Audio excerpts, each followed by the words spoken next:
Ei, Cleiton, olha aqui a gente de novo. Mais uma vez. E Geise, E estamos ei, com... André. Oh, já falei logo o nome do Não deixa nem se apresentar. Mas não tem problema, eu quero que você se apresente. Ei, pessoal, aqui é o André Húngari do Bateras Beat, São Bernardo do Campo. Prazer estar aqui com vocês. André, um prazer Muito todo bem-vindo. nosso. É muito bom a gente ter você aqui hoje.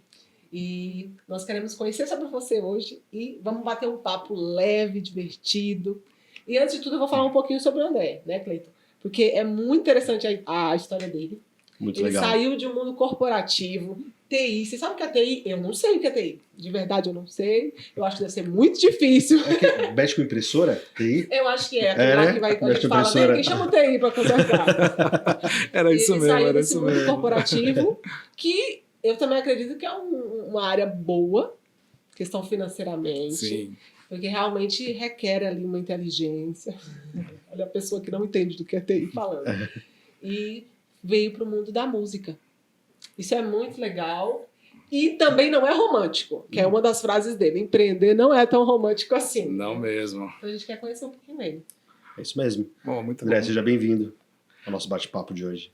Valeu, pessoal. Obrigado aí pela abertura. Obrigado aí por acreditar no projeto, acreditar na minha história. Eu fico muito feliz de poder ter chance de contar um pouquinho da trajetória e da experiência que eu desenvolvi nesses anos, né?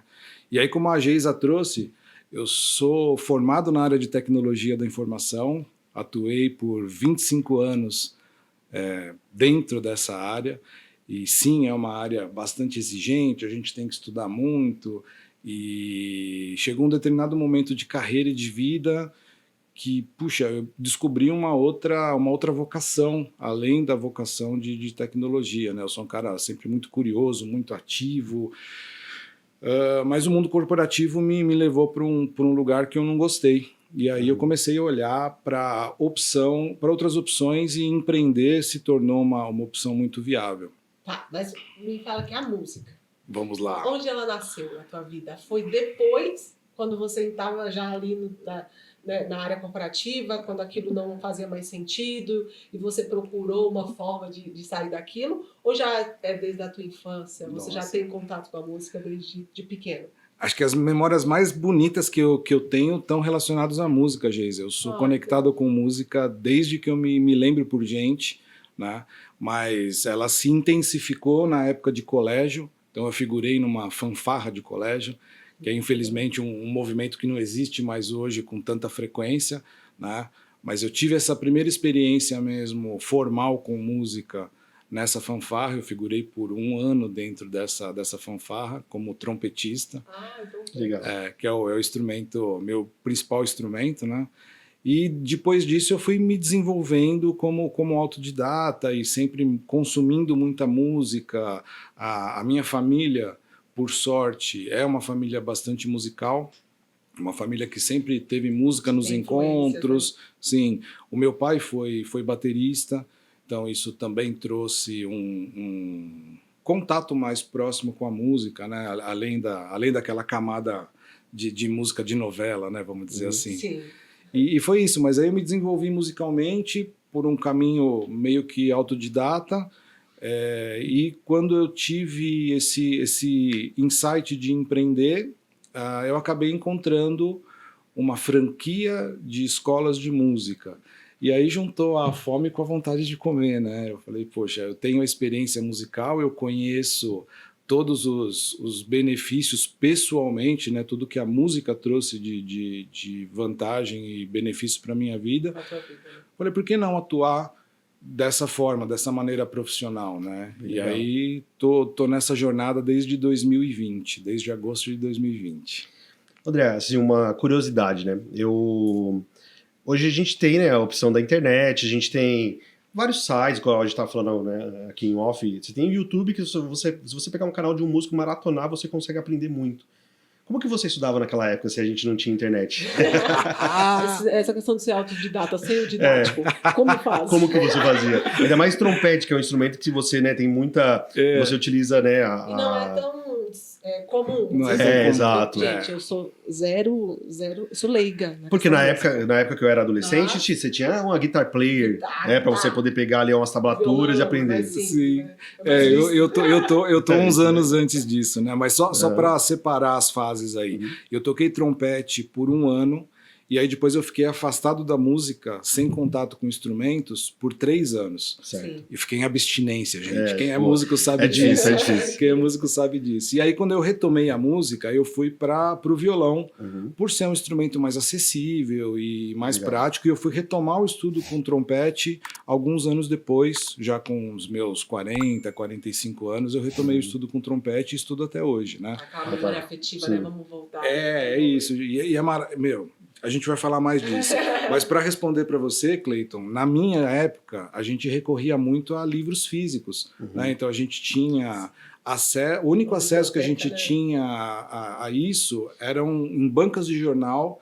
Nós tínhamos as famosas revistinhas de cifras, né? Legal. Que hoje está substituído aí por sites. Então imaginar o que hoje tem nos sites de cifras. Antes a gente tinha que consumir através de meio físico, e era ir nas banquinhas de jornal, era comprar séries, era trocar. A gente tinha muita troca de material. Legal. Né? Cada músico, na minha época de adolescência, a gente andava com as pastinhas de música embaixo do braço e a gente trocava xerox, cara. Era um lance muito, muito louco até, né? Hoje, manda para mim aqui o PDF pelo WhatsApp. É tudo muito prático hoje, cara, né, antes você assim, andava com a impressionante, pastinha embaixo do braço e você falava, nossa, essa aqui do seu Além você não tem. Toma aí, toma uma cópia para você. É isso. Então era assim que funcionava. Então, meu marido Muito também, legal. ele é músico, então ele me fala que ficava ouvindo um DVD e um CD muito tempo, Sim, várias isso. vezes Sim, a mesma isso. coisa. Sim. E você decorava aquilo tudo e se mergulhava naquilo também, porque era o que estava acessível, né? Exato. Acho que te dá até mais uma imersão na experiência mesmo. Isso Perfeito. que o André falou é real mesmo. Eu lembro que na minha época a gente tem pouca diferença, né? Uma década aí de idade. E quando eu comecei a estudar violão, na época eu tinha uns 12 anos, né? E era assim mesmo, a gente ficava acompanhando, acho que se não me engano, não sei se era mensalmente ou bimestralmente que saía a revista, né? Que era a Guitar Player, né?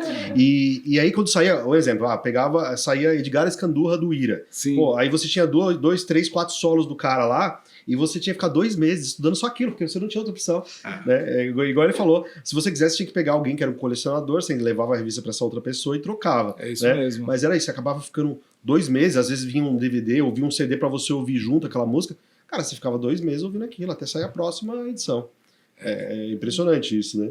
E André, agora pensando no contexto, você teve essas experiências, na infância, a música realmente, pelo jeito, ela foi uma trilha sonora da tua vida, durante toda a tua vida, com as suas emoções, enfim, o que tu passou. Mas vamos para a realidade. Você lá, 40 e poucos anos, trabalhando há mais de 20 anos numa área boa, segura, porém muito exigente, porém não aquecia tanto teu coração, não era aquilo que você queria. E como foi você decidir sair dessa segurança, dessa estabilidade com a tua família, com a tua mulher, com o teu filho, e falar, eu vou fazer alguma coisa na área da música, que nós também sabemos que não é uma área fácil, que é uma área muitas vezes olhada com um pouco de preconceito. Sim. Porque, vou viver de música, como vou vender coisa na praia. Vou viver da minha arte, né? Não ver que existe muita técnica, que existe muito esforço, que existe algo. Nós, brasileiros, principalmente, nós somos movidos à música, né? Sim.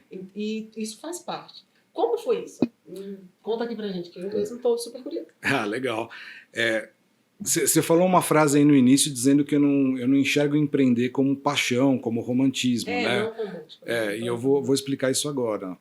Quando eu decidi fazer essa transição de carreira, eu tenho que confessar para vocês que eu não tomei essa decisão já na certeza de empreender em música. Sim. Então, isso foi um caminho que foi sendo construído e traçado.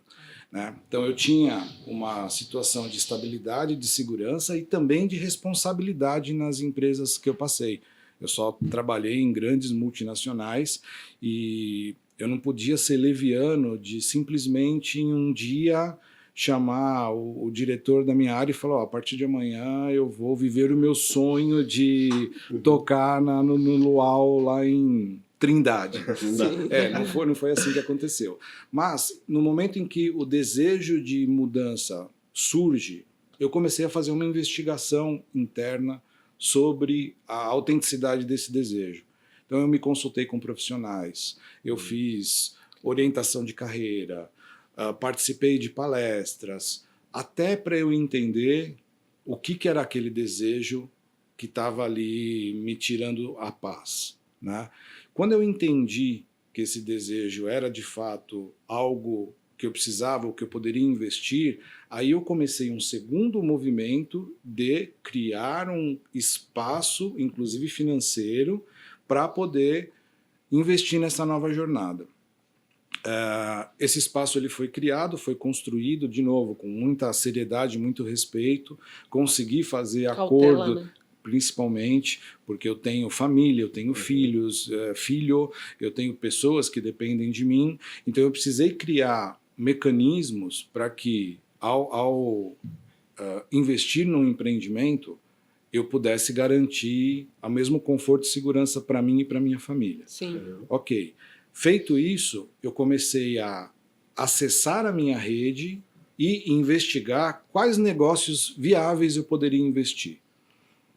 E aí acho que vai uma dica importante para quem está pensando em começar agora uma jornada ou que está se estruturando para isso. Invista em algo que você tem proximidade. O que eu quero dizer? Eu adoro aviação. Sim. Mas eu não tenho a menor proximidade com esse assunto. Então difícil. eu vou montar agora uma empresa para fazer, como é que chama? Drone, fazer filmagem aérea com drone? Não, mas é um assunto que eu gosto. Poxa, eu adoro psicologia, mas eu não tenho formação em psicologia e eu nunca iria clinicar como psicólogo. Uhum. Então eu fui criando essas opções e nessa jornada de criar opções, apareceu um negócio de escola de música. Hoje eu faço parte de uma rede de escolas de música, que é o Bateras Beat. Bateras Beat está no mercado há mais de 30 anos, tem aí um expertise fantástico em formação musical, num viés de formação musical como curso livre, não como curso técnico, né, que tem uma diferença considerável entre o curso técnico, que são conservatórios ou escolas técnicas, e as escolas de curso livre. Então a gente tem uma metodologia de trabalho muito bacana para entregar muito conteúdo, garantir qualidade nessas entregas e, a partir disso, fazer uma formação, mas sem uma certificação, vamos dizer assim. Sim. E eu me identifiquei muito com esse formato de negócio, Geisa, Cleiton, porque veja, eu estou saindo de um mundo corporativo de 25 anos de experiência com processos, com hierarquia, com áreas, e aí de repente eu falo, legal, vou empreender. Vocês são empreendedores, vocês sabem exatamente o que eu estou falando. Na hora que quebra a impressora, para quem que eu vou ligar? Para ninguém, você vai lá e conserta. Exato. Na hora que entope um encanamento, esse eu resolvi fácil, mas eu vou dar outro. Na hora que entope um encanamento, para quem que eu ligo? Isso. Na hora que vaza um telhado, na hora que eu vou ter que negociar um contrato, na hora que eu vou ter que fazer uma venda. As vendas. Então, vocês sabem, isso é uma atividade que hoje está sempre relacionada com nós empreendedores ou empresários, né? Sim. E aí, vejam, essa jornada ela precisou também ser construída. Mas por que eu optei participar por uma franquia, através de uma franquia? Porque a franquia ela me traz um modelo de negócio. A franquia me traz um direcionamento. A franquia me traz uma rede de contatos. Né? Hoje o Bateras tem mais de 30 unidades no mundo. Então ela me traz uma rede de contatos muito rica. Eu consigo, só já dentro da rede, ter uma grande troca de experiência com quem tem mais experiência, né? Com quem já está na estrada, ou com quem começou junto comigo, de ver aqui aquela calibração. Você abriu a escola no mesmo ano que eu, como é que está indo por aí? Então isso me deu uma base muito segura para conseguir estar há 6 anos aí com o meu negócio rodando e cada dia mais motivado para enfrentar os desafios, né? Nossa, é muito legal, né? Porque assim, você está atuando num mercado que ele é extremamente difícil, né? Como a Geise mesmo tinha dito, é um mercado que todo mundo consome música, mas só que ninguém dá o devido valor para a música como ela realmente merece, né? Principalmente os músicos. Exatamente, exatamente. E uma dúvida, por exemplo, assim, quando a gente pensa, você abre uma empresa, você tem um CNPJ, você tem uma razão social, e essa razão social é a razão de ser da empresa, que é faturar, né? E automaticamente você contribuir para a sociedade de alguma forma. Então, por exemplo, para você conseguir manter esse negócio lucrativo, você teve que aprender a vender. Sim. E eu queria entender como que foi para você essa experiência. Você sabe, por exemplo, a gente fala assim, todo mundo é vendedor, porque quando você estava atuando no mercado corporativo, para você vender um projeto e convencer alguém a investir naquilo, você tinha que vender essa estratégia. A gente se vende o tempo todo, né? E como que é para você venda hoje? Cara, acho que esse vai ser o episódio mais musical que vocês vão fazer. Eu sou vidrado em colocar jingles. Então minha resposta para você vai assim, ó. Como é que eu aprendi a vender? Entre tapas e beijos, é ódio, é desejo, é sonho, é ternura. Cara, não tem escolha, cara, é na porrada mesmo. Não né? tem, assim, a gente, claro, você recorre a profissionais, você recorre. Eu fiz isso, eu optei por esse caminho por conta da minha formação, da maneira como eu estruturei a carreira. Então, eu recorri a profissionais, eu investi em conhecimento pessoal, eu invisto em tecnologia, até mesmo hoje numa escola de música. Então, eu tenho já uma série de automações criadas, facilidades. Sim. Porque, cara, é um talento e uma facilidade que eu trago, por que não usar? Com certeza. Agregar, né? Exato, potencializa. Exato. E aí, cara, o negócio caminha com mais estrutura, para mim. Mas a questão da venda, ela é um mistério, porque vender não é fácil. Né? A gente tem que desenvolver uma habilidade diferente de se conectar com o teu lead ali, que ele não é teu cliente ainda, né? Entender a partir de texto, porque hoje 90% dos contatos são por texto, indifere do canal, né? Então, você tem Instagram, você tem e-mail, você tem WhatsApp, mas você vai responder um texto. E você tratar um produto ou você passar uma mensagem que ela é emocional, e não estou falando emocional por conta de música, tá? Qualquer venda é emocional. É do contexto do humano mesmo. Exato, né? para você conseguir acessar a necessidade, a dor, o desejo do teu lead por texto e cativá-lo para olhar para a tua mensagem e falar, pô, interessante, me interesso em fazer uma visita. Quero marcar ou quero dar continuidade para essa conversa.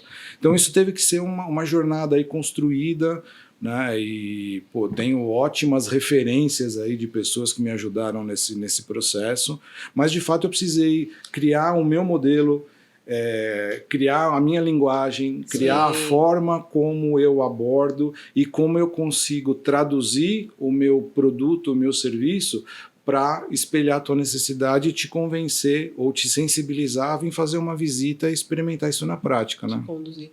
Isso eu acho que é algo até você que está assistindo, que provavelmente ou quer empreender ou já empreende, e é um pouco da minha área também como copy, né? Quando você conhece o seu trabalho, vamos lá, o que o Bateras Beats traz aqui para São Bernardo?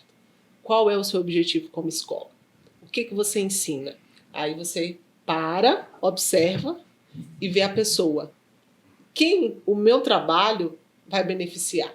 Qual é a dor que o meu trabalho sana? Qual o desejo que ele alcança? O que eu consigo levar? Quando você entende bem o seu público-alvo, aquela pessoa, a persona, né, que nós falamos, você tem uma facilidade maior de falar com essa pessoa. E também você tem uma facilidade de enxergar se não é o teu público. Perfeito. Porque muitas vezes nós nos perdemos nesse processo. Eu quero atender todo mundo. E isso a gente pode errar muito, principalmente no início. O mundo é muito grande, né? No início nós temos aquela tendência de querer atender todo mundo, porque a gente precisa de dinheiro, gente. Precisa rodar, vamos lá, precisa rodar. Aí a gente quer começar a atender um pouco de tudo, e vamos ali, vamos aqui. Eu acho que isso que você falou, André, de você ter uma estrutura, de você ter tido a escola, né, esse modelo de negócio já meio que estruturado, te conduziu talvez a enxergar bem isso. Porque às vezes a gente começa, igual você falou, eu não sei nada sobre isso, mas eu vou fazer isso. Aí eu vendo óculos, mas aí eu vou vender óculos de quê? De grau? Só de sol? É um exemplo, né? Bem chulo, nada... Mas eu entendendo que o meu público é esse que aqui, ó, gosta de música, mas não consegue hoje enxergar como hobby, como prioridade, que eu vi que você falou que esse é o seu maior desafio. É como você convencer alguém que ama música e falar assim, olha, você pode colocar isso como prioridade. Por quê? Porque vai melhorar a sua autoestima, vai melhorar a sua forma de ver o mundo, vai te trazer felicidade, ocitocina, você vai ficar motivado, você vai trabalhar melhor, você vai ganhar mais dinheiro, ganhando mais dinheiro você pode ter mais tempo para fazer aquilo que você quer, ou até descobrir que você quer trabalhar com isso. Por que não, né? Por que não? E isso é bem legal. Então, eu queria até que você falasse um pouco sobre isso, porque essa questão do seu modelo de ensino mesmo e do seu público, o perfil do seu público. Boa. Não que você não possa alcançar outros nichos, né, ali dentro da tua área, mas você falar qual é a missão mesmo do Bateras Beats hoje com o ensino, né? Legal. Pô, Geisa, maravilhoso esse gancho para poder falar disso. E aí tem duas definições bastante claras, né? Hoje eu represento uma rede e eu sigo missões e valores que estão ali plotados pela rede, faço isso com maior empenho. Além da rede, eu também sou um empresário que enxerga um micromercado, que é o meu público, e a partir disso, seguindo as premissas da rede, eu também desenvolvi a minha missão e os meus valores da unidade. Né? A gente está alinhado, mas a gente tem focos bem específicos. Sim. A rede ensina música, né? A rede traz fomento de mercado, a rede traz representatividade, a rede traz sustentação cultural. Então, existem vários aspectos aí desse negócio de educação musical. E a rede sugere que a gente também trabalhe aspectos mais locais, porque a gente acabou de falar disso, né? Nossa, é uma rede global o Bateras Beat hoje. A Geisa viu o nosso mapa. Cara, a gente tem unidade na China, na Austrália. Enorme, então, né? É um lance muito louco e assim, a metodologia que é aplicada na China é a mesma que é aplicada no Brasil, né? Porque ela foi desenvolvida aqui. E mais, se a gente só olhar o território nacional e a gente for dividir entre as áreas ali, né? Região norte, região nordeste, região centro-oeste, sul, sudeste, é como se fossem países diferentes, né? Totalmente. Cada um com seu costume, cada um com seus hábitos, enfim. E a gente atua dessa forma com uma metodologia que é linear para todas as áreas. Se adapta às realidades. Exato. Isso é um sinal de inteligência, né? Porque se dá muito certo no mundo inteiro. E assim, e aí a gente vai para alguns caminhos, né? Mas trazendo aqui para a minha realidade. Quando eu abri a escola, eu inaugurei a minha operação aqui em agosto de 2020. 2020 é um ano icônico aí na nossa vida, né? Sim. Teve um fato inédito, uma pandemia global, uma coisa horrível. E a partir dessa catástrofe que foi a pandemia, eu e algumas outras pessoas, não vou dizer que você foi o mentor, não. Eu consegui alavancar a partir desse cenário de pandemia e a partir de como as pessoas se conectavam com o meu serviço, com o meu produto, eu comecei a desenvolver um viés de qualidade de vida, especificamente qualidade de vida. Então, mais do que o interesse em transformar vocês em excelentes músicos, hoje a minha missão aqui é, através da música, transformar vocês em pessoas melhores. Muito bom. Pô, e como é que você faz isso, André? Cara, com contato genuíno, com honestidade, usando toda a inteligência científica que tem por trás dos benefícios que a música cria na gente e deixando isso claro para o meu aluno, para o meu cliente. Né? Pô, o cara chega de uma reunião de negócios, estava lá com 120 mil reais na mesa para fechar um negócio e não conseguiu fechar esse negócio. Aí ele vem fazer uma aula aqui comigo. Pô, o cara chega aqui meio opaco, cansado, derrotado. E de repente ele faz uma aula de música e ele sai brilhante. Muito bom. Né? Que ele entendeu que, puta, legal, não fechei agora por 120, mas né? Vamos lá nos jingles, tente outra vez. Beleza, tenta outra vez, cara. Exato. Porque é assim que a gente também aprende música. Né? Você não vai conseguir fazer um acorde na primeira vez que você tenta no seu instrumento, você não vai conseguir talvez cantar afinado da primeira vez, mas pô, você vai praticando, exercitando, tentando, Paciência. ok, Sim. você está Processo, treinando processo, resiliência, Uhum. e aí quando você traz isso para um cenário de pandemia, Nossa. onde está todo mundo Bagunçado, desestruturado, né? bagunçado, e de repente você se vê ajudando famílias, cara. Sabe? Eu recebia famílias aqui de que pais de adolescentes falando, cara, meu filho está numa crise de pânico, meu filho está numa crise minha filha está numa crise de ansiedade, minha filha está atentando contra a sua saúde física. Uhum. Né? Fui recomendado para procurar música para que isso seja uma válvula de escape. E aí eu recebo essa patada no peito.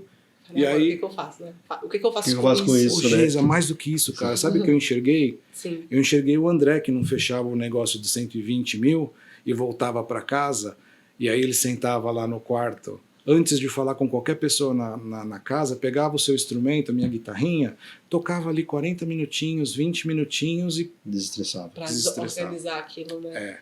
Muito Aí eu Nossa, falei, que legal. Né? pô, legal, eu tenho então um guia de trabalho maravilhoso, que é a metodologia da rede, poderosíssimo, E agora essa demanda. e agora eu tenho essa demanda. Aí, lembra que a gente falou que o mundo é grande? Sim. Eu não consigo dar aula de todos os instrumentos a todos os horários. Aí vem um terceiro capítulo, que é identificar profissionais que se conectem com isso. Sabe? Porque vejam, músicos, a gente tem músicos fantásticos em todos os segmentos, em todos os estilos, em todos os instrumentos, mas cada um com uma trajetória de vida, cada um com uma visão de mundo. Como é que eu vou fazer essa minha mensagem chegar até o outro lado da mesa, se não através do professor? Uhum. Aí vem um trabalho de construir a identidade da escola, para que essa identidade também atraísse professores que se identificam com isso e que também acolhesse, identificam né, isso, essa missão. Muito legal. como missão, sim, e como estratégia, Geisa, Uhum. vem assim. Vocês falaram com bastante propriedade que, infelizmente, música não é um negócio levado a sério no Brasil, como estruturalmente falando. Né? Existem infinidade de desafios e quem é músico que está vendo a gente vai saber do que eu estou falando. Né? Você investir em equipamento, você investir em horas de trabalho, você investir em horas de estudo e quando você vai fazer uma apresentação, o contratante te paga míseros R$100 Sim. por uma Uhum. apresentação. E acha que é muito, né? Quando te paga. É. Quando te paga. Então a gente tem, quem é músico tem uma infinidade de histórias dessa para colecionar. E aí quando você se conecta com os profissionais de música, de estrada, de palco, e oferece para o cara, ó, ok, a jornada da educação musical é diferente. Ela tem entretenimento? Também. Mas você não vai fazer um show na aula. Você tem que dar uma aula que é um show. Sim. Uhum. Né? E a gente acha profissionais que entendem isso, entendem a regularidade de ter um recebimento permanente, Sim. de se organizar financeiramente, de conseguir, através das aulas ou nos espaços de aula, desfrutar de uma estrutura como a gente tem aqui, Sim. para estudar, para se preparar para os seus próprios eventos. Podem utilizar, e eu adoro fazer isso, os canais da escola para divulgar os trabalhos autorais. Ah, que legal. Bem legal. Né? Então, assim, vejam, eu Apoio, fui, né? a partir dessa iniciativa, eu me motivei a criar um sistema, um ecossistema que hoje, cara, ele gira e também, curiosamente, se conecta com as concorrentes, né? Uhum. Também se conectam com as outras escolas, porque, Sim. assim, de certa forma, o segmento hoje que eu tô, cada um respeitando a sua estratégia, o seu terreno, mas é um segmento muito colaborativo. Sim. Que Sabe, bom. acontecem uns contatos meio malucos nos grupos que a gente tem de uma escola falando, olha, eu preciso de um professor de saxofone. Se eu sou um cara ambicioso, eu posso ir atrás do aluno dessa escola. Sim. Mas eu não sou esse O cara. mercado não funciona dessa O mercado forma. não né? funciona Não assim. Aí eu ofereço pro cara e falo, eu tenho um professor de saxofone aqui, conversa com ele. Bem legal. Né? Então, o mercado ele acaba se tornando Sem amistoso, colaborativo, Mas porque o produto é isso. Isso. A música existe para conectar pessoas, não para afastar. André, assim, uma dúvida que eu tenho. Por exemplo, a pessoa, ela chega até você pelo hobby, né? Pela vontade, às vezes até que brilha aos olhos, principalmente de quem é mais novo, de ter uma banda, de fazer sucesso, né? Que é uma coisa muito comum. Sim. Então, ela vem pelo hobby. Ela fica por quê na escola? E quando ela sai, por que ela volta? Cara, excelente pergunta.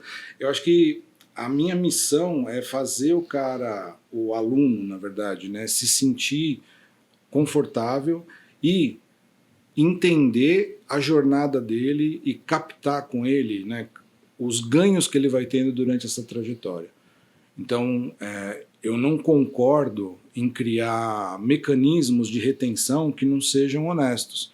Porque, ok, eu posso criar um mecanismo de ensino onde eu exerço um contato de dependência entre o aluno e a escola.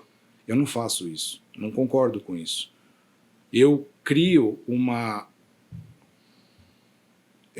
dependência também, mas não é uma dependência no sentido negativo. Eu diria que é mais uma colaboração, acho que colaboração funciona melhor nesse sentido. Porque dentro da forma como eu ensino hoje, o aluno ele se torna conhecedor dos caminhos que ele pode percorrer. Ótimo. E aí ele vai contar comigo, com a minha estrutura, para ter uma mentoria. E ele pode a qualquer momento dizer, ok, atingi o meu objetivo, vou ficar muito feliz. E quando surgir um novo objetivo, eu fico igualmente feliz quando ele retorna. Fala, cara, pô, eu me perdi no caminho, eu preciso de novo de um GPS. Sim. Pô, beleza, dá a mão aqui, vamos junto de novo. Onde é que você parou? Para onde é que você quer ir? E a gente vai construindo essa relação através da confiança, através da honestidade. E confiança e honestidade são importantíssimas, mas através também da qualidade, né? Acho que a qualidade ela é indiscutível. E ela se coloca como um pano de suporte, de sustentação, de liga, de tudo isso que eu estou contando para vocês como prestador de serviço, né? Legal. Legal. Entender esse ponto, assim, isso também é bem legal. Até com qualquer empreendedor, qualquer lugar. Eu acho que tudo se encaixa, né? Quando a gente for ver, quando a gente fala de empreender, de vender, de se comunicar, de criar conexão, as pessoas que mais fazem sucesso ou que gera essa conexão, eu acredito que passa por esse olhar da pessoa mesmo, do que, mais humano, né? Mais humano. E gera nela aquela reciprocidade. Sim. Como a gente fala, reciprocidade. Normalmente um lugar que te dá muito, até mais do que você paga. Porque é isso, eu acredito. Quando você passa por um lugar que te deu muito, você fala, olha, ele fez o serviço dele, mas não só fez o serviço dele, me ensinou, ouviu, estava atento, coisas que talvez eu achei que eu não ia conquistar, conquistei, ou eu tive dificuldade em algo, e esse lugar também me impulsionou e falou, você consegue, você, né, não precisa parar, sim, continua, tá tudo bem. E eu acho que quando a gente passa por essa estrutura de ter esse lugar, ter qualidade, e ter para onde voltar, assim, ou pelo menos ter um lugar em que você fica na mente da pessoa assim, sabe? Já ouviu aquela coisa, você gosta de pastel? Qual pastel você me indicaria? E vem aquele carinha da feirinha lá de Diadema, sabe? Ali na rua. É isso. Sabe? Porque aquilo foi bom. Sim. Né? Houve ali um sentimento de olha, que legal, isso foi muito bom para mim em vários aspectos. Eu quero indicar para outra pessoa. Eu não vou indicar qualquer pessoa, ainda mais quando é uma pessoa que a gente gosta, né? É isso. E uma coisa legal também é o fato de você ter o ambiente físico. Por quê? Porque assim, banda, na minha opinião, banda é uma coisa muito afetiva, é praticamente como se fosse um casamento. Você se junta ali, o guitarrista, o baterista, o baixista, o inclusive as brigas, né, pessoal? É igual casamento, né? É sempre igual. E os problemas, falta de grana também, né? A banda não tá conseguindo se virar, o pessoal, eu quero saber, vou largar tudo, vou voltar pro mercado, né? Vou trabalhar. E assim, eu acho muito importante, né, essa estrutura, porque assim, música, ela tem realmente essa questão do contato físico, o contato humano, né? E hoje em dia, né, eu já, na minha jornada, eu sou músico também, né? E às vezes eu quero fazer uma aula de guitarra. Aí eu vou lá, tem vários no mercado hoje em dia que te vendem de curso online. Online, nossa, gente. Assim, você vai conseguir pegar material, vai conseguir pegar tablatura, vai conseguir pegar as partituras para você ler, mas você não tem ninguém que possa te avaliar e te dar um feedback, falar assim, cara, você tá com alguns vícios, você não tá colocando o dedo no lugar certo, você não tá conseguindo tocar legal, e aí fica uma jornada muito solitária, né? E eu acho que trazer a pessoa para o ambiente físico, além dela ter essa interação, porque eu acho que isso começou muito na pandemia, né? Que tava todo mundo afastado, até entendo que naquela época era legal para você ter uma base de estudo. Mas eu acho que isso, hoje em dia, eu acho que já não faz tanto sentido mais. Eu acho que para um estudo individual, sim, mas eu acho que é muito importante você ir para um local, né, para você poder ter esse contato humano, né? E falando em contato humano, por exemplo, vocês fazem aula em grupo também? Sim. Pô, perfeito. Antes disso, eu queria complementar o que você trouxe, cara, que foi cirúrgico. Né? Acho que existem atividades, e música é uma delas, que você pode executar em qualquer estágio, qualquer condição. O importante é sempre fazer. Agora, quando a gente começa a comparar as sensações entre você fazer uma aula presencial e você fazer uma aula online, você já tem aí um hiato muito grande. A aula online, ela funciona, ela é um recurso riquíssimo, mas a aula individualizada, você vai ter o contato, você vai ter o olho no olho, você vai ter a correção na hora. A aula online também te dá isso, mas ela te dá uma percepção diferente. Acho que se pudesse fazer um paralelo, seria a mesma coisa do que, ao invés de estarmos aqui sentados a essa mesa, tivesse cada um com a sua sessão aberta e a gente estivesse fazendo uma troca. Também ia ser uma troca rica, não tenho dúvidas, mas, pô, tá diferente, a química está acontecendo, é um olhar, é uma expressão, é uma visão periférica, e isso o online ele te limita um pouco. Né? Então eu queria dizer isso aí. Em relação à aula em grupo, sim, a gente tem aula em grupo, e a gente tem aula em grupo em alguns formatos. Né? Um formato da aula em grupo são aulas do mesmo instrumento, com pessoas que se juntam. Uma outra aula em grupo que a gente tem é a aula de canto coral. E uma terceira aula em grupo que a gente tem, que é maravilhosa, é a aula de prática de banda. Que legal. Cara, a aula de prática de banda, eu diria que ela, falando agora como dono da escola, para mim ela é a cereja do bolo. Né? Então você conseguir juntar pessoas que têm um objetivo em comum, e aí as aulas de prática de banda elas podem ser com alunos da escola ou com pessoas que já conhecem e tocam, mas não têm oportunidade de se juntar mais com uma músicos. Curiosidade, sim. Como pessoa leiga de fora. Essa aula prática de banda seria várias pessoas que querem formar uma banda ou querem conduzir um show, e você meio que orienta essas pessoas para entender a comunicação entre elas, como acontece. Isso também, Geise, isso também. Então a gente fala de repertório, a gente fala Eu falo assim porque às vezes o pessoal acha que é simples. Vem aqui, todo mundo pega seu... Até porque também cada instrumento faz uma coisa diferente.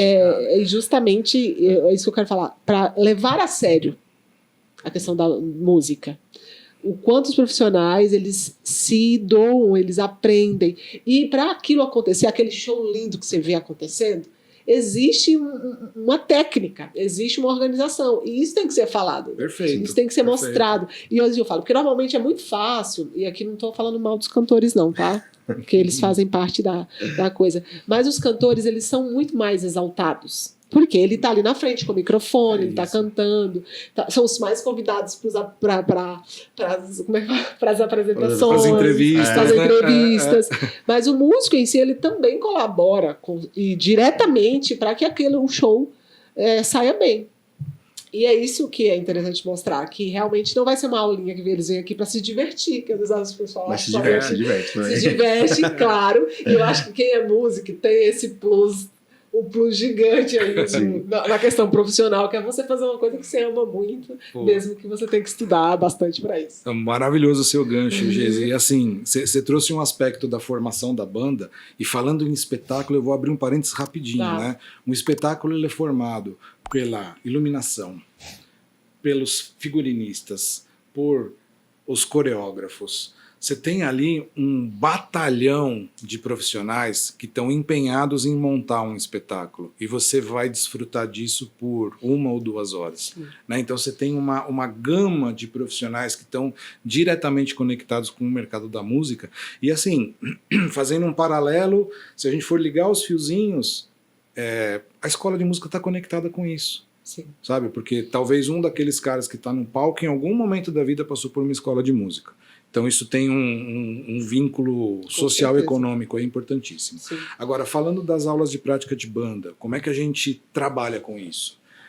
A gente quer criar no nosso aluno, Geisa, Cleiton, a experiência de se conectar musicalmente. Então você está lá na sua aula, você está aprendendo sobre técnica, você está aprendendo sobre tempo, sobre execução, mas quando você está ao vivo, tudo junto, a história muda, se encontra, né? a orquestra se encontra. Então aquele vício que o professor às vezes indica para você fala, ó, você não está respeitando o tempo do compasso. Aí você fala, ai, cara chato, para que eu tenho que respeitar? Eu resolvo aqui, eu estou cantando sozinho com meu violão. Bacana. Coloca uma bateria, coloca um contrabaixo, coloca um teclado, Muda coloca tudo. um backing vocal. Muda tudo. Muda tudo. Né? Então a Legal. tua cabeça ela faz um loop e você fala, meu Deus, faz sentido o que o professor está falando, eu preciso me dedicar porque existe um compromisso em se aplicar bem, em se apresentar bem. Acho que esse é um lance coletivo social que a banda também forma. Existem as tretas, existe tudo isso, é maravilhoso. Mas no final do dia, você se sente parte de algo. E por se sentir parte de algo, você quer fazer aquilo bem. Né? Então essa é uma grande missão na aula de prática de banda, além de divertir demais quem participa dela. Muito legal. André, uma dúvida assim, né, voltando a falar sobre negócios principalmente, né? A gente falou sobre o impacto que você tem na vida das pessoas, né, o impacto que a música tem e vocês como escola conseguem ter na vida dos alunos também. Agora, qual foi o impacto que teve na sua vida essa mudança? Essa virada de chave, né? Você sair de uma carreira, né, executiva em multinacionais, onde você tem o salário garantido todo mês, para vir para o campo de batalha empreender. Porque eu acho que existe o ônus e o bônus das duas coisas. Eu quero saber tanto os impactos negativos iniciais, Sim. os positivos e, claro, os negativos que impactam até hoje. Não tem Vamos isso, lá. né? Não tem jeito. Vamos lá. É um sanduíche, né? É ruim, bom e ruim. Total. Bem junto. Seguindo o meu compromisso de fazer jingle, agora eu vou fazer uma frase, né? Trabalhe com aquilo que você sonha, que você nunca mais vai trabalhar na vida. Mentira. Vai nessa. No final você acaba ficando sem hobby nenhum, né? Cara. Eu destruí minha... Destruiu o seu hobby. Não, mas Tomar cuidado. e a gente vai falar disso também, né? Porque ser músico enquanto hobby, para mim, era uma relação com a música. Quando isso profissionalizou, mudou de esfera. Mas respondendo primeiramente a pergunta dos impactos, Cleiton, Geisa, é natural que afetou demais o formato de vida, afetou demais alguns aspectos de... alguns aspectos financeiros, naturalmente. Sim. Né? Por outro lado, mudou demais a minha presença na vida da família, a minha participação na vida da família. Isso falando André, empreendedor. Né? Sim. Eu vinha de uma rotina e de uma profissão que me consumia minimamente 14 horas por dia. Meu Deus. Minimamente. Sim. Hoje eu estou numa função que também me consome 14 horas por dia. É a mesma coisa, mas É igual. Cara, é igual, mas diferente, sabe? É igual, mas diferente. Você sabe, é igual, mas é diferente. É que você passa mais tempo junto com a família, né? Cara, sim. Você pode levar a sua família para o seu ambiente de trabalho. Sim. Né? E ainda quando você leva, porque eu nunca acreditei naquela história de que é só você tirar o crachá e você chega em casa e você muda. Não, você não muda. Né? Assim, todo CNPJ tem um CPF. Você, Sua cara. cabecinha tá sempre fervendo. É o mesmo que trabalha lá fora, é o mesmo que está aqui, né? Só a diferença é que em algum momento você é um indivíduo de crachá, em outro momento você é um indivíduo sem crachá. Mas são as mesmas dores, as mesmas frustrações, as mesmas ambições, as mesmas alegrias. Sim. Elas estão com a gente para onde a gente vai. Né? E aí, essa transformação, então, ela tem 2 pesos e 2 medidas. Naturalmente, a questão financeira pega bastante. Naturalmente, a questão de disponibilidade pega um pouco. Disponibilidade no sentido de, enquanto você não é empreendedor, empresário, você tem um pouco mais de liberdade. Né? Um dia que você não quer ir trabalhar, quem nunca meteu um atestado? Você faz isso. Né? Aí você tem vamos para outro exemplo. Aconteceu sei lá, um óbito na sua família, uma tia de uma cidade distante, eu passei por isso recentemente. Cara, uma tia querida minha morreu e eu não pude estar lá, porque eu tinha o compromisso de estar aqui e naquele dia eu não tinha quem fizesse o meu papel aqui. Sim.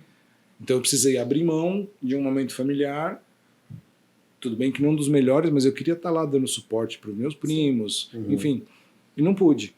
Já se você é um CLT, você pode, né? Você não vai fazer se você tiver muito comprometimento, mas inclusive a empresa vai endossar que você faça isso. Sim. Assim como eu faço com os meus professores, né? Eu tenho os meus colaboradores aqui, se o cara está passando uma situação familiar complicada, o cara vai lá, resolve a tua vida. Consegue dar uma organizada para que aquela pessoa consiga. Agora, quando você é responsável por todo... Geis, é isso. E talvez vocês possam ter passado por experiências parecidas, né? Então... É um filho, né? Sim. É um filho, agora eu sou mãe, então eu não tenho que fazer, tá? Eu tô doente ou não, eu tenho que cuidar Tem que cuidar dele. dele. Exatamente. É isso. Então, assim, e por outro lado, esse tesão de fazer isso, pô, isso é mais barato, né? Porque se algum dia isso falhar, aí você fala, puta, né? beleza, errei. Quando isso falha e você tá dentro de uma empresa, você decide mudar de empresa. E quando você tá com a sua própria empresa? Né? É uma decisão completamente diferente. Eu vou para onde? Eu vou abrir mão de tudo que eu construí para... Ou eu vou me reinventar, ou eu vou me conectar com pessoas, me redescobrir. Então, aí é um lance que difere muito os perfis, né? Perfil empreendedor de perfil operador. Vamos chamar assim. Essas são as grandes diferenças. Né? Você ter para onde ir, você ter como articular. Mas, no final das contas, apesar de todos os ônus e de todos os bônus, a conta ainda fecha positiva para manter empreendendo, sabe? Acho que depois que você também se descobre empreendedor, você trabalha uma série de aspectos que antes você não tinha liberdade para trabalhar dentro de uma organização, dentro de uma empresa. Porque é natural, né? A empresa ela é muito... estruturada, então você às vezes não vai ter voz, vários setores, você tem que respeitar os tempos e os ciclos, né? Já num negócio onde você está à frente dele, indiferente do tamanho, é você quem dita o ritmo, é você quem colhe os frutos e é você quem repara os erros, né? É você quem corre atrás dos danos. Então, no final das contas, a conta fecha para o positivo, mas sim, tem esses dois aspectos. Não sei se eu consegui deixar claro para vocês. Claro, não, com certeza. Boa. A gente sabe, né, que realmente essa questão de ser empresário, né, é muito difícil, né? O ser um empreendedor, né? Eu sempre gosto de colocar esse ponto, né? Porque ser empresário é diferente de ser empreendedor. Perfeito. Né? Qualquer um que abre um CNPJ e abre um comércio é um empresário. Sim. Agora, ser empreendedor é você conseguir descobrir algumas necessidades de uma determinada comunidade, você encontra uma solução que resolve esse problema e você é remunerado por isso. É isso que eu entendo como empreendedorismo. Boa. E a gente que tem empresa, se você não quiser ter que retomar para o mercado de trabalho, você tem que empreender o tempo todo. E a verdade sobre o empreendedorismo é você ver o tempo todo, ficar antenado para você saber qual problema você pode resolver naquele momento. Né? Então, esse desafio ele é muito difícil. Né? Tanto que você pode ver que a maioria dos empresários, né, os empreendedores de fato, estudam muito. Porque se você não estiver realmente antenado e ver o que está acontecendo, você não consegue identificar problema, lacunas para você poder cobrir. Então, assim, é uma jornada realmente dura, mas, assim, você sempre sai muito melhor dela, né? E de descoberta você se desenvolve também, né? muito. Eu acho que a gente se conhece muito mais. Exatamente. Os nossos limites, o que é bom, o que é ruim. Você começa a ver potencialidades que você também não tinha. É isso aí. Fala, eu consigo fazer isso daqui. Poxa, eu brinco com a galera. Eu achei que eu não conseguia, mas eu consigo. Eu digo que depois que eu me tornei empresário e empreendedor, eu convivo com a minha sombra o tempo inteiro. Com a minha sombra, eu digo, com o meu lado sombra, né? Porque, cara, você tem que estar ali. Não dá pra gente ser inocente, não dá pra... Porque, veja, eu passei um monte de mensagens aqui maravilhosas que, de fato, me motivam e eu acredito, do produto e do serviço que eu estou inserido. Sim. Mas, no final do dia, isso tem que fazer girar lucro. Sim. Né? Então, eu tenho que ter isso com muita clareza. Não dá para entrar no processo do anjinho e do diabinho, né? Sim. Não dá para o anjinho ficar tocando harpa aqui, você fala, ai, que maravilhoso, estou ajudando todo mundo, eu tenho uma função social, tenho uma missão, tenho, respeito, acredito. mas o diabinho tá sempre me mostrando o boleto. É claro. Tá sempre me mostrando o imposto. Uhum. Tá sempre me mostrando o tênis novo que meu filho quer. Uhum. Né? Tá sempre me mostrando a viagem que minha esposa quer fazer. E aí entra a questão do empreendedor, né? De estar sempre sem saber muito bem. Exato. Claro que quando a gente começa a ter uma estrutura, uma organização, há uma questão previsível. Sim. Né? Porém, a gente está sempre aí com a possibilidade de ter uma pandemia no meio do caminho. E assim, Não vai ter mais, felizmente não. ou infelizmente, no final do dia o que importa é o dinheiro na conta. Não tem isso, jeito. cara. É o que isso. compra o leite para os filhos. É isso. Né? É o trabalho. Assim, André, a gente está quase finalizando esse bate-papo. Sim. Né? Além, assim, você deu várias dicas, né? Você falou sobre a questão da coragem, né? De você acreditar, né? De você persistir. Você falou sobre essa questão também da pessoa trabalhar com aquilo que gosta, nem sempre, né? Ela é romântico, né? Porque a pessoa ela acaba transformando o hobby, né? Em uma obrigação. E eu já vi essa frase várias vezes, né? Se você tem um hobby e aquele hobby vira profissão, você não tem mais nenhum hobby, né? Perfeito. Acabou, você não tem mais nada. Então, Mas assim, o que você pode deixar de mensagem assim, para as pessoas que estão aqui assistindo esse podcast hoje, assim, a pessoa que está querendo abrir um negócio ou aquela pessoa que já tem um negócio, mas ela está querendo desistir porque ela está tendo dificuldade. Né? A gente que já está empreendendo há bastante tempo, eu já tenho a minha empresa há 10 anos, a Jason também ao mesmo tempo, já tem um tempo, você também está há 6 anos no mercado. A gente passou por tudo isso. Então, a gente sabe que a média de empresas quebrando no Brasil é até 5 anos. Sim. O que você fez para passar dos 5 para os 6 anos? Então dá essa dica para a galera, para eles não desistirem. Boa. Eu amassei umas folhinhas do calendário, pessoal. Foi isso que eu fiz. Brincadeira. Não, mas é importantíssimo a gente falar disso, né? Como eu me coloquei nesse processo e o que me motiva até hoje. Eu precisei aprender, e eu vou usar alguns jargões aqui, mas agora não é de sacanagem, não, é porque de fato isso me apoia. Eu precisei aprender na prática, primeiro, que o feito é melhor que o perfeito. Nossa, é muito ótimo. bom. Isso aqui Sabe? daria outro podcast, né? Cara, dá Vamos um gancho. conversar sobre Assim, isso daí. Imagina, para empreender, quais seriam as minhas dicas? Eu já falei algumas aqui, mas estuda, se especializa, pesquisa, vai atrás, mas faça. Faça. Saia daqui, né? A gente fica só na parte de estudar, né? Aquela pessoa que compra o óculos, a touca, o maiô e nunca vai para a piscina nadar, né? Perfeito, Cleiton, perfeito. Então essa é uma constatação. Ótimo. Faz. Não faz sem referência, não faz sem guarda-chuva. Guarda-chuva eu digo financeiro, né? Se organiza, se programa, respeite as fases, não queime etapas, não se iluda de colocar... Expectativa, né, também.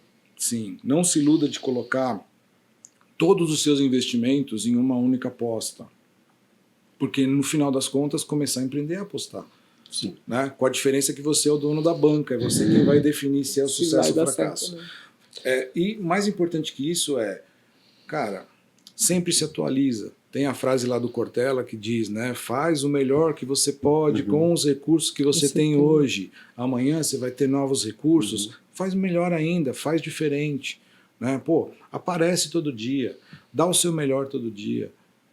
E tenha responsabilidade ao fazer isso e tenha consciência ao fazer isso. Né? A sorte bateu lá em casa e ela não me encontrou porque eu estava trabalhando. Sabe? Então, pô, faz a sua sorte, constrói sua jornada, seja dono do seu destino. Acho que o grande barato de empreender, isso até serve para quem é CLT também, né? Porque dá para você empreender dentro de empresas.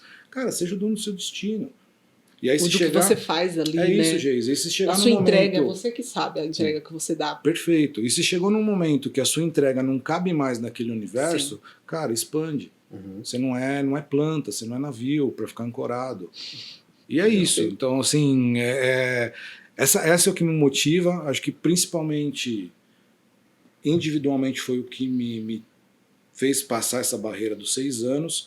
Coletivamente, cara, apoio incondicional da família. Isso que eu ia te falar. Sabe? Não tenta fazer um negócio rachado dentro da sua casa. Você vai rachar tudo, né? Você vai rachar tudo, né? A casa é o lar é a nossa casa, você sabe? volta, né? Onde você mora, onde é o seu castelo, cara. Cuida bem dele, sabe? Perfeito, né? Tenham pessoas de confiança ao seu redor. E as maiores pessoas são aquelas com quem você se relaciona todo dia. No meu caso, minha família, né? Minha esposa, é a grande embaixadora do Bateras Beats. Dani, tá vendo, né, Dani? Muito bom. Cara, porque assim, pra gente poder... A gente tem que encontrar esses equilíbrios, talvez vocês tenham essas histórias parecidas, mas alguém tem que voar e alguém tem que ficar com o pé no chão. Sim. Né? Pra quê? Pra quem tá voando, olha de uma perspectiva diferente, pra quem tá no chão, falou, você tá vindo uma tempestade aí, cara, volta aí. Vamos prestar atenção. Então é importante essa parceria. E ter alguém parceria também para te acolher também, para te impulsionar de novo, para te corrigir, corrigir principalmente, falar, olha, vamos devagar. Isso é muito importante. O Cleiton trouxe um lance que eu sinto isso como um empresário, empreendedor. É uma jornada solitária. Sim. Né? Porque você não tem... Você tem pessoas para debater, claro, mas pouquíssimas pessoas você vai discutir estratégia. Pouquíssimas pessoas você vai se sentir confortável de falar de fraqueza, de vulnerabilidades. Né? Então você precisa ter essas pessoas também. E que bom quando elas estão dentro da tua casa. No meu caso, eu tenho isso em casa e prezo muito por isso. Sabe? Então... acho que é isso. Se eu pudesse compilar só isso, cara. Não. Bastante. Dicas importantíssimas, né? Sim. Muito, muito importantes, assim.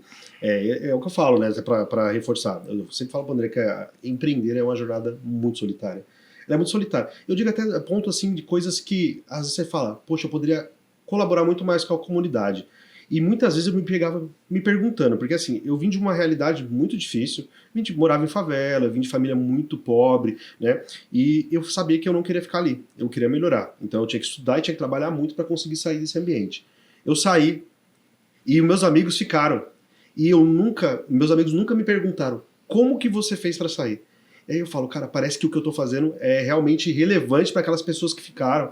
Só que não é irrelevante. Né? E ao mesmo tempo você fala, poxa, eu poderia colaborar tanto para eles saírem daquele lugar, mas tem gente que não quer sair. E aí você fala, poxa, como é que eu vou morrer com esse... Como é que eu vou morrer com esse...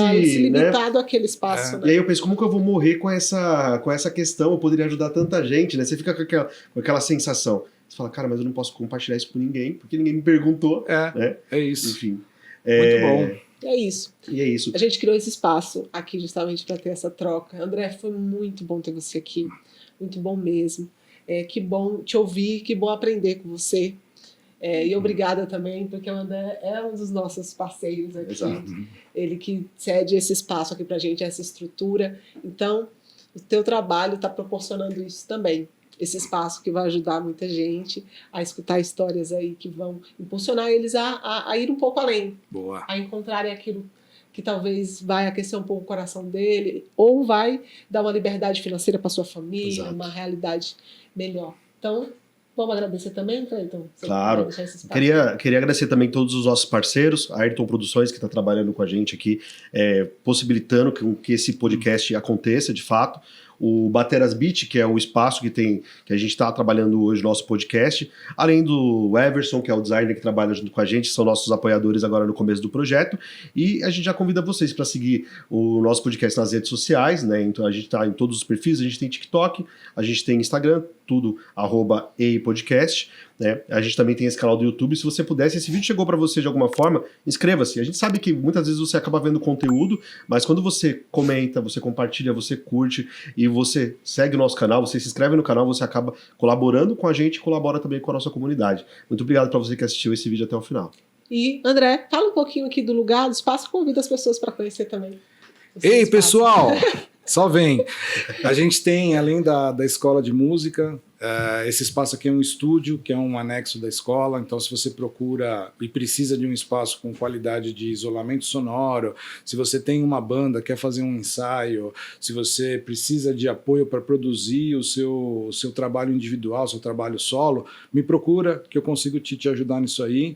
E, Geisa, Cleiton, valeu demais pela oportunidade, foi maravilhoso aí poder dar esses depoimentos e falar um pouquinho da minha jornada. Ótimo, Muito obrigado. Gente, Olha, gente, fique com Deus. Tchau, tchau.